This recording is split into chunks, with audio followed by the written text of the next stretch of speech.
What is up you guys, again Joshua D back at it again with another YouTube video, and welcome back again to my YouTube channel. And for today's video guys, bringing you the best tips and tricks, also my strategies and also my secret on how to build and grow your YouTube channel. And let's convert your capability here in YouTube into a success. That's coming up. If you're new here to my channel, consider subscribing. So pag-uusapan natin ngayon, since back then, oh my goodness, when we reached 100,000 subscribers, so fast, ang bilis natin ka J Diary Squad. Inisip ko lang, I created this channel March ng 2021 and nag-blow up ng ganito. Siguro naman mga ka J Diary Squad, na witness nyo kung paano natin sabay natin kine-create itong YouTube channel na to. Ay grabe, parang hindi ako makapaniwala na we reach this milestone. Kaya nagpapasalamat ako sa buong J Diary Squad. Maraming salamat po sa inyo. Wala ako ngayon dito kung wala kayo na nagsusupport lagi sa channel natin. I'm sorry kung hindi tayo nag-upload, hindi tayo nagiging active sa pagpo-post sa YouTube kasi nagkakaroon lang po tayo ng busy schedule and hectic schedule. May mga schedule kasi na kailangan i-prioritize kaysa sa YouTube. Kaya even though na wala tayong post, thank you pa rin sa pag-appreciate, sa pag-like, sa pag-share, sa pag-comment, pag-subscribe sa aking YouTube channel, sa ating family, buong J Diary Squad. Maraming salamat. And by the way guys, itong content na to is pre-recorded, which is 2025 ito na i-film, and ipopost ko siya gitna ng 2025. Kaya bear with me kung late yung mga uploading kasi busy schedule na tayo. Pero thank you so much pa rin sa pag-appreciate ng mga content natin. So, pag-usapan natin ngayon kung paano ko ba nakuha yung silver play button natin and how I reach the 1,000 subscribers, yung pinakauna kong milestone before tayo naka-reach sa 100,000 subscribers na milestone natin. This content is recorded ngayong July, okay? Kasi ngayong July mismo dumating yung silver play button natin. So, I'm working that time. Pag uwi ko, nakita ko sa mailbox ko and I received this award. Galing pa ng US, guys. Galing pa ng US. Sabay-sabay natin siyang bubuksan ngayon. Then, buksan na natin siya.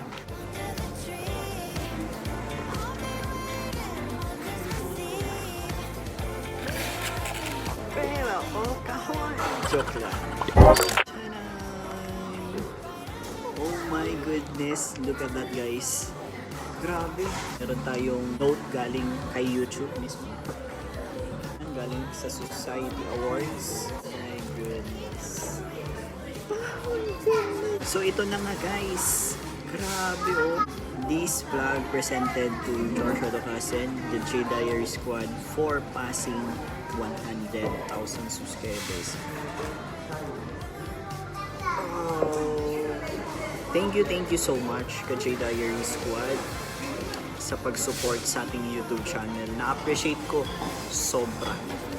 Even though naging busy na talaga tayo kasi nakita nyo naman sa past video natin, sabi ko doon magkakaroon tayo ng matinding busy schedule sa mga susunod na content natin. Panood nyo yung how we get or how do I get the 1,000 subscribers and 4,000 watch hour. Ang sinabi ko doon, magkakaroon tayo ng matinding busy schedule at ito na ngayon. Dahil nagkaroon na tayo ng blessing, meron tayong work sa ibang lugar, and may work na tayo, and I'm happy for that. Thank you Lord sa blessing. Ngayon, nakita mo na yung award, malay mo, ikaw nang susunod. Diba, co-vlogger? Sa mga aspiring vloggers, sa mga nag-uumpisa pa lang, huwag kayong huminto. Huwag kayong huminto sa pag-upload ng content. Huwag kayong maghinto sa pag-achieve ng goals nyo dito sa YouTube. Kasi pag once na may commitment sa ginagawa mo, ma-achieve mo yan. Pag-uusapan natin ngayon yan kung paano natin na-reach step by step process yung 100,000 subscribers. Paano nga ba kunin? I know ka J Diary Squad na hindi basta-basta ma-reach agad yung goal na to. Pero kung meron kang method or strategy kung paano gawin ito, makukuha mo yan kaagad. Kaya magbibigay ako ng couple tips sa inyo kung paano ko nakuha ito. This is the stunning technique, the SMART technique goal kung paano ko nakuha itong achievement na to, itong milestone na to. Nakasama ko kayo, syempre. Maraming nakakaalam sa inyo itong SMART technique na to, pero bibihira lang kasi ito gawin. Yan nababaliwala lahat ng mga gusto nilang gawin. Meron yung iba, gusto kong maging ganito, gusto kong ganyan, gusto kong ganyan. Pero, meron bang meron nagagawa ba? Nangyayari ba? Di ba wala? Mga YouTubers na nag-umpisa sa vlogging pero nagtigil. Meron yung iba, 5 years lang, 5 years na hindi nagpo-post. Meron yung iba, 2 years, 3 years. Yung iba na-terminate yung channel. Yung iba naman, merong mga copyright strike kasi hindi sila sumusunod sa policy ni YouTube. Alam mo yung mga simple basic instruction lang pero hindi natin magawa dito sa loob ng YouTube. Alam nyo guys, ginagawa ng YouTube ang lahat para maging safe dito sa YouTube platform. Kasi kung mismo tayong mga vloggers at co-vloggers, co-YouTubers natin sa labas ay gumagawa ng mga hindi magaganda dito sa YouTube space, paano tayo maging modelo sa ibang aspiring vloggers din? Malamang kung ikaw vlogger ka, mag-inspire ka.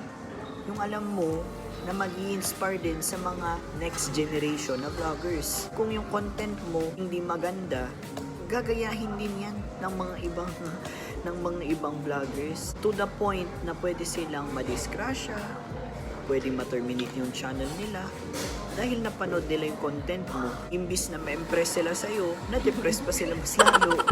So number 1 na tip natin is nandyan po yung specific goals natin. Ano nga ba yung mga specific na goal na gusto mong mangyari sa YouTube channel mo? Ngayon na nag-build ka na ng YouTube channel mo, ano yung gusto mong i-achieve? Kasi kung hindi ka naging specific sa isang bagay, hindi mo ma-reach, hindi mo ma-achieve agad yan. Parang dito sa Starbucks, I ordered white chocolate mocha. Kung hindi ko sasabihin sa barista kung ano yung order ko, hindi ka nila matutulungan. Gusto mo ng di ba? Hindi mo alam kasi wala kang specific na goal. Ang gusto ko, specific goal ko, makakuha ng white chocolate mocha, ibibigay ng barista sa'yo.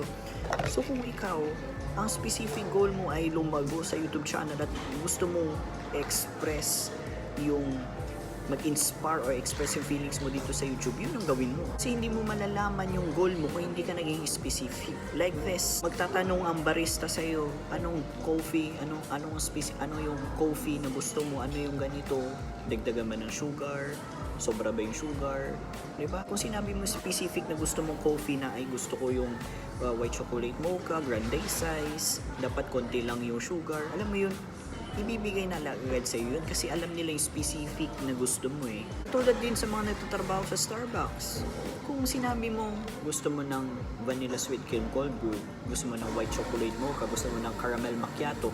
Kapag sinabi mong caramel macchiato kasi naging specific ka eh, gusto mo ay caramel macchiato, gusto mo white chocolate mocha. Yung barista, meron na sila agad thinking agad nila yung Starbucks knows yung mga machine na gagamitin, alam na nila yung mga kinds of coffee na gagamitin, ano yung mga gagamitin, naka-prepare na. Kasi syempre nagbigay ka na ng specific coffee, alam na nila yung mga gagamitin nila. Ganun na ganun yung exact explanation kung bakit kailangan natin magkaroon ng specific goal dito sa YouTube. Number 2 natin is a measurable goals. Bakit ko nga ba sinabi? Dahil we need to track down kasi yung mga na-achievement mo. Kung magkaroon ka ng measurable goals, na-identify mo na kaagad kung ano yung progress, kung ano yung status ng goal mo na yun. For example, you want to achieve the 4,000 watch hour and 1,000 subscribers. Dapat nakatrack down ka.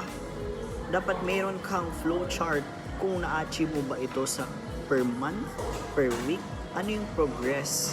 Para sa ganun, mas madali mong makita kung nag-i-improve ba yung ginagawa mo. Meron ka bang ginagawa to attain that goal, kung ano i-achieve yung goal. Para sa ganun, hindi ka mahihirapan in the future. Sinasabi ko sa inyo, It's much harder than you think.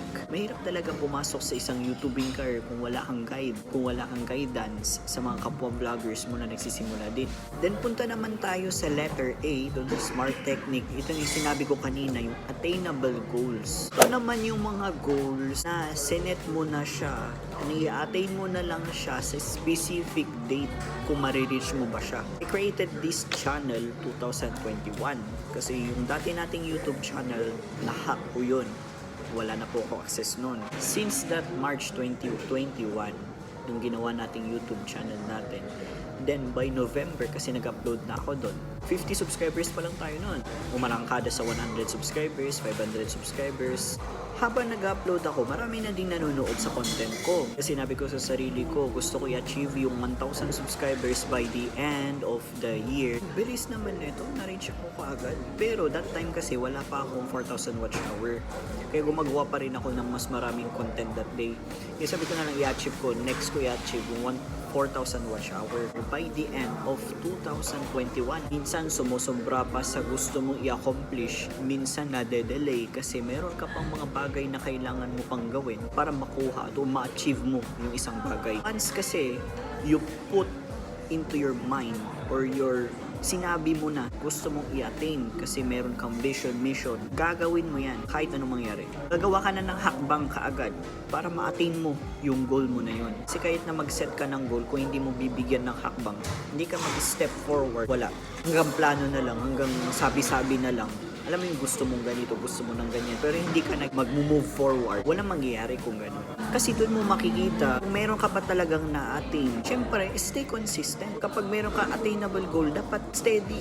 Huwag kang hihinto. Number 4 tip natin ay nandyan yung letter R. Sa SMART technique natin ay relevant goals. Ano relevant goals? Ito yung mga goals na mini-make sure mo na konektado siya sa mga attainable goals, sa mga specific goals mo. Tinabi ko to sa inyo kasi siya tinawag na relevant goals kasi nakafocus siya doon sa main goal mo na hindi ka madidistract. Bigyan mo ng importansya yung objective mo.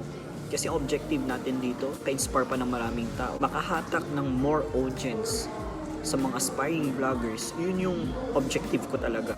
Yun, doon ako mag-focus. Hindi ako mag-iiba ng content like bigla akong Mobile Legends, magpa-PUBG. Alam mo yung may stress yung audience mo kung ganun, yung parang wala kang objective. Parang hindi na siya relevant sa mga pinaglalaban mo dati. Na yung main goal mo ganito, ganyan, ganyan. Pero sinira mo lang isang iglap.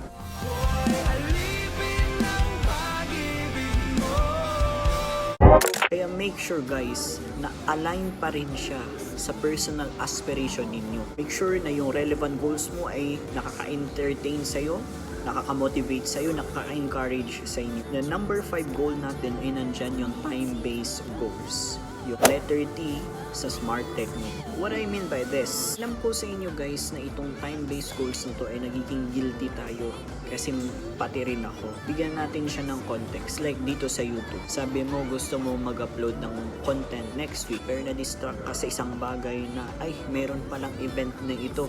Alam mo yung nabaliwala na yung mga sinabi mo. Kasi minsan ganito din ako sabi ko gusto ko mag-post ng content next week pero ginawa ko next month na lang pala. Alam mo, hindi ka uusad pag ganun. Make sure na kapag sinabi mo na ganito ang gagawin mo sa specific date, oo nga pala, kailangan ko nang bigyan ng importansya itong bagay na to. Take note guys, na if you want to achieve something, if you want to become a successful, taking it by action. Take action. Kumilos ka. Huwag kang steady. Kaya tinawag na time-based goal yan. Para nakikita mo kung naka-steady ka lang ba, stagnant ka, or kung gumagalaw ka. Pag kumilos ka kasi, nagkakaroon ka ng urgency to move forward. Ano mo yung aaminin mo din sa sarili mo, oo nga pala, nag-set ka ng goal gawin mo. Do it by action. Hindi lang plano, yung puro planning na lang lahat pero wala kang action. So yun lang naman guys yung content natin for today. And thank you so much. And please be reminded na itong content na to again is pre-recorded po siya. Ngayong 2025 po ito na record this July. And hindi po natin alam kung kailan ito ma-upload. Let's hope na ma-upload ko within this year. Yan, abangan nyo na lang ito.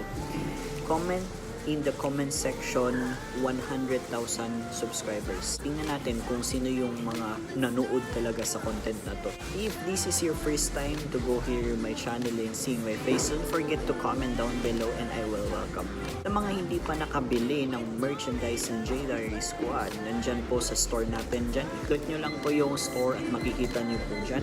Pwede po kayong bumili dyan. And syempre, kung gusto mong mag-join sa aking YouTube pa-membership, mag-join lang kayo. Kung gusto mong maging part ng J Diaries family. Stay awesome and God bless. Encourage one another and build each other up. Spread love and not hate. See you guys on my next vlog.